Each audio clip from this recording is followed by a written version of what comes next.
देखिए आज प्रोटीन ई गव के स्टॉक में अगर आप देखें तो अच्छी खासी गिरावट देखने मिल रही है। इसका कारण है पैन 2.0। अब हुआ क्या है, देखिए दरअसल इनकम टैक्स डिपार्टमेंट ने एक रिक्वेस्ट फॉर प्रपोजल जो है उसके बिड्स मंगवाए थे और ये बिड्स दरअसल मंगाए गए थे पैन 2.0 प्रोजेक्ट जो है उसके लिए। कंपनी ने भी ये पूरी जो बिडिंग प्रोसेस है उसमें हिस्सेदारी ली थी। हालांकि यहाँ पे इनकम टैक्स डिपार्टमेंट ने दरअसल इस कंपनी को शॉर्टलिस्ट नहीं किया है। ये सबसे बड़ी दिक्कत की बात है इस पूरे प्रोजेक्ट के लिए। अब इस पूरे प्रोजेक्ट के अगर आप देखेंगे तो कुल फाइनेंशियल आउटले जो है वो करीब 1440 करोड़ रुपए के आसपास का था।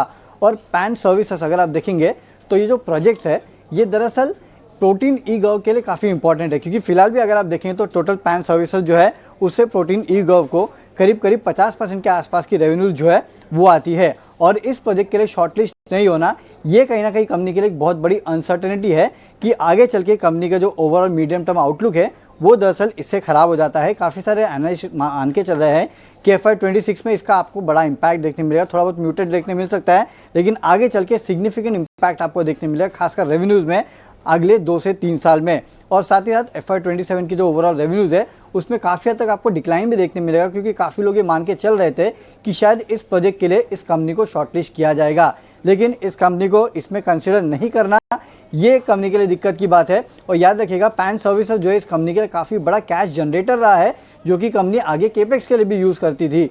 तो ये एक दिक्कत की बात है इस कंपनी को जो शॉर्टलिस्ट नहीं किया गया है उसके चलते अगर आप देखेंगे तो इस कंपनी के स्टॉक प्राइस में अच्छी खासी गिरावट देखने मिल रही है, क्योंकि इसके वजह से आगे के लिए अनसर्टेनिटी जो है वो बढ़ जाती है।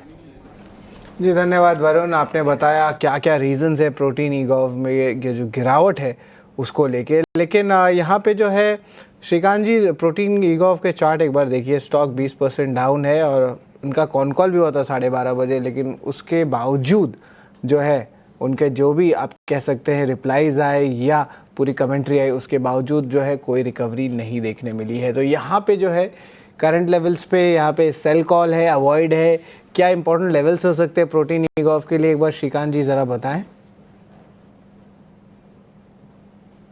तो देखिए जैसे कंपनी की तरफ से जो क्लैरिटी आई है कि जो इनका इम्पोर्टेंट बिजनेस था 50% बिजनेस जो उनको पैन से मिलता था, जब उसी पे प्रश्न चिन्ह आ चुका है तो मुझे लगता है कि ऐसे स्टॉक्स में फॉलिंग नाइफ को पकड़ने की कोई ज़रूरत नहीं है। टेक्निकली भी अगर आप देखें तो इसने अपने इंपॉर्टेंट सपोर्ट्स को तोड़ा हुआ है। 1250-1300 के करीब इसमें काफ़ी बढ़िया सपोर्ट था और उस सपोर्ट को उसने तोड़ दिया है। तो हमें लगता है कि इसमें और गिरावट बढ़ेगी। बेस्ड ऑन एक्सटेंशन अगर हम निकालते हैं तो हमें लगता है कि स्टॉक कम से कम 850 से लेकर शायद 900 के लेवल्स भी दिखा सकता है।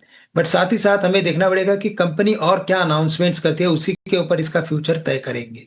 तो राइट नाउ तो मैं यही कहूंगा कि यहाँ से अगर कोई भी अगर रिबाउंड अगर आता है बिकॉज ऑफ एनी रीजन, सबसे पहले अटके हुए पोजीशंस को कम करें और फॉलिंग नाइफ को पकड़ने की कोशिश ना करें। फॉलिंग नाइफ को पकड़ने की कोशिश ना करें, ये आपकी राय है प्रोटीन ई गव को लेके। लेकिन टाटा